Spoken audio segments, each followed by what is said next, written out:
If you want to know how you can remove objects or people from your photos on your iPhone 16, 16 Pro, Pro Max, and the Plus, so in this video I will show you how you can do that. First of all, just open the Photos app, then select the photo from which you want to remove an object or people. Then tap on Edit, then tap on the eraser icon over here. And once you do that, you will open the magic eraser on your iPhone. Now from here, just mark over the object or the people which you want to remove from your photo.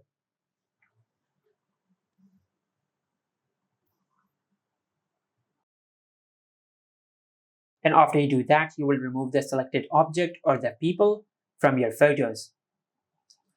Just like that. And once you're satisfied with your edit, then tap on Done to save.